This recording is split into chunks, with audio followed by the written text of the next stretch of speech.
welcome to another episode of Betwixt Heaven and Hell, a video podcast hosted by JD. So sit back and relax and enjoy the show.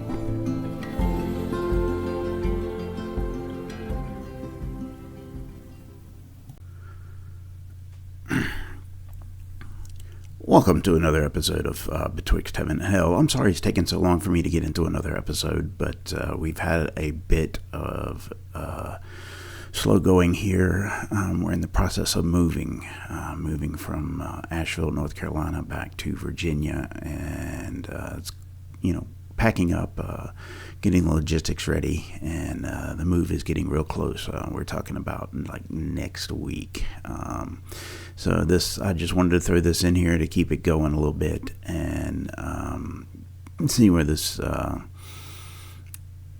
so we can continue, that I didn't abandon the project. I'm just going to stay for a few minutes. I wanted to talk about what actually got me involved in looking into the worldviews. I got to study in the Acts. We did Acts for a year at our church, and Acts, Paul, and everybody kept saying we needed to look to the church. We needed to bring things in front of the church, church discipline, which I know is a pretty bad word in today's times, but we can get into that in a later episode. But when they said the church, I wanted to know what is meant by the church. If you bring it in front of the church, I mean, today, you look across the globe, and I don't know what makes up the church. We know church comes from the Greek word ecclesia. So, we know that there are motorcycle clubs that come together and they have church. So church back in the Greek days and Roman days was the meeting of people. People would gather together, and that would constitute the church. It was just a meeting of people. So, but it seems like I wanted to find out about who is the church. So the church started in Acts, the book of Acts, in the Bible, in the New Testament. Paul left in chapter 28 and said that he was only going to go preach to the Gentiles at that point, and then started bringing Gentiles into the church. So there's a group out there called Acts 29. We're actually in Acts 29, if you think about it, that chapter with church. But the apostles were still alive during that time, and John lived the longest as the apostles. Paul considered himself the last of the apostle. Those are ones that met Jesus.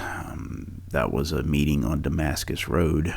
Paul didn't meet Christ until after Christ had already ascended.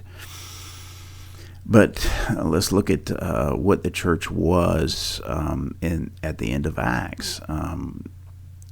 The apostolic church consisted of three main areas. You had the church in Rome, you had the church in Greece, and you had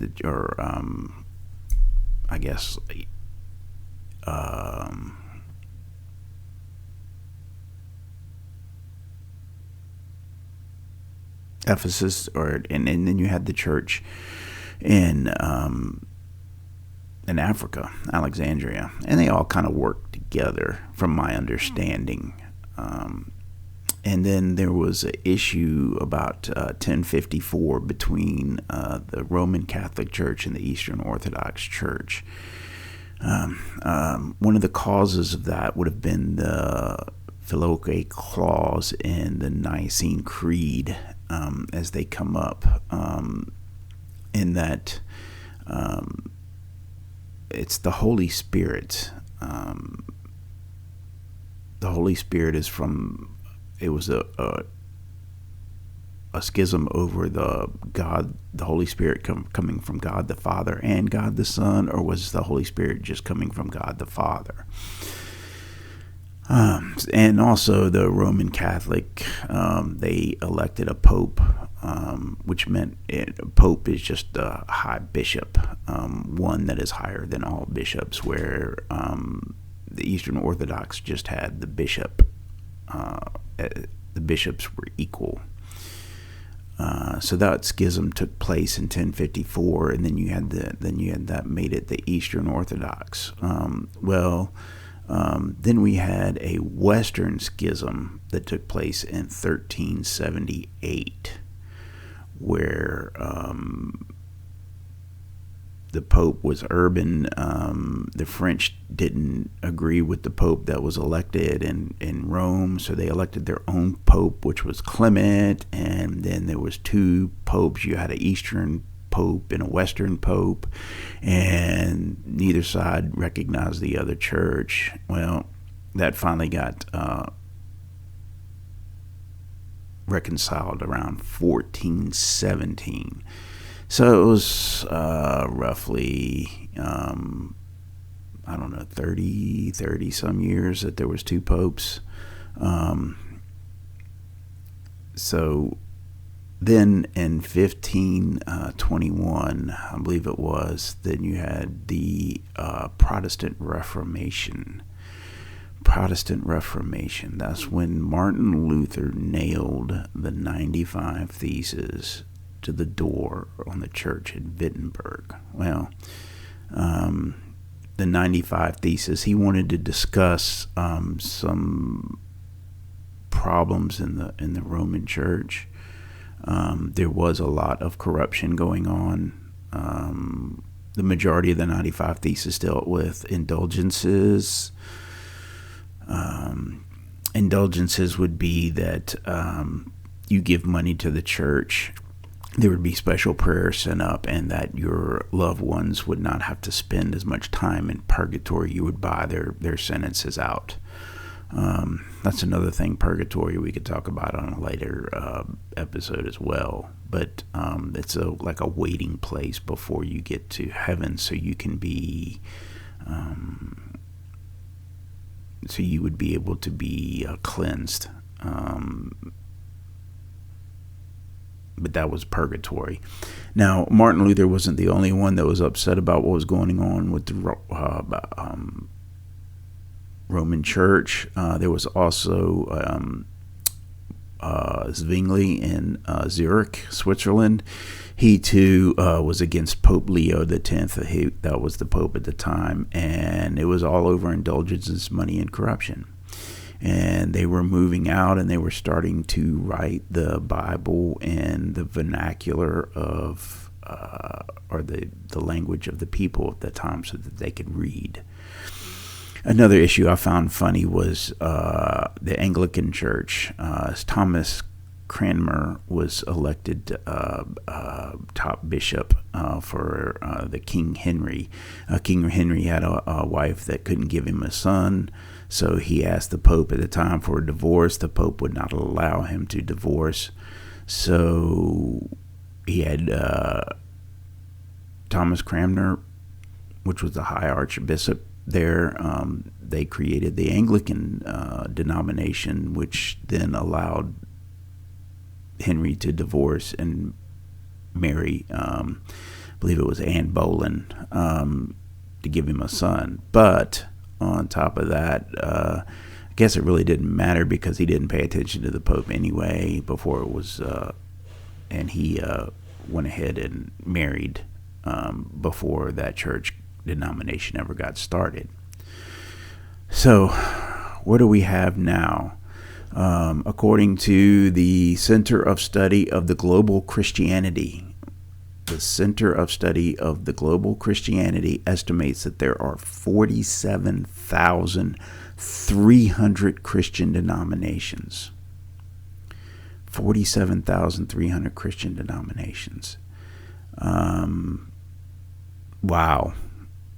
Just wow. So who is the church?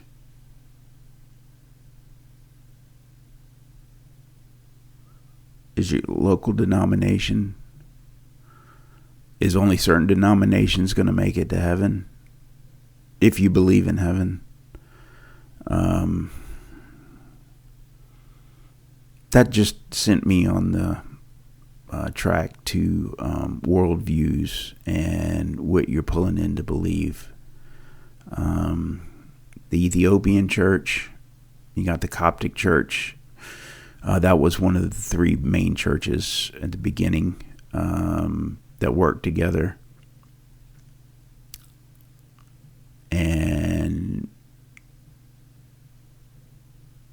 if I'm not mistaken, they found in Ethiopia that there was 1,057 books to the Bible for them. I'm not saying all of them were inspired. I'm just saying that I recently purchased that book. I'm planning on going through that and kind of finding out about that. So where do your worldviews lie in that? When you go to the church, who do you take it to? If you don't like your church, if you think your church is sinning in a certain way, can you break off a new denomination, make it 47,301 denominations? It just leaves you confused. And maybe to go back, look at the early church fathers, the ones right after, the ones that still could put their hands on the apostles, that touched Jesus, if you're Christian, as I am. So it really changes some things. I talked with my sister the other day, and we talked about, she was, what do I believe? What books do I believe? What books do I read? And, and I guess that's where we come into discernment.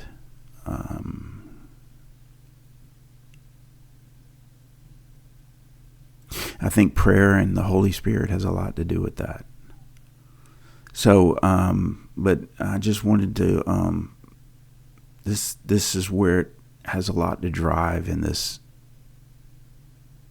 area of betwixt heaven and hell.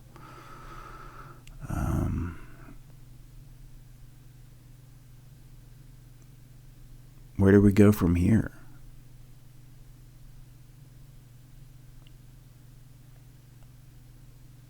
Please leave your comments. Please leave your comments. Let me read them and let me hear what you think. Maybe I could do an episode on that and I can research that. I know we don't all have the whole truth, and that's what we're looking for. And as a friend of mine once said, we're just a beggar that found some food that's telling another beggar where to get the food or the bread. And I think that's what we're doing here. So until next time, it'll be in another area back up in Virginia. I'm looking forward to that. And until next time, God bless. We'll see you soon.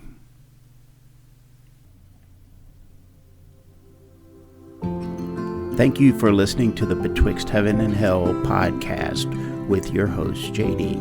And if you made it this far, please hit like, subscribe, and share. Until next time, have a wonderful day and God bless.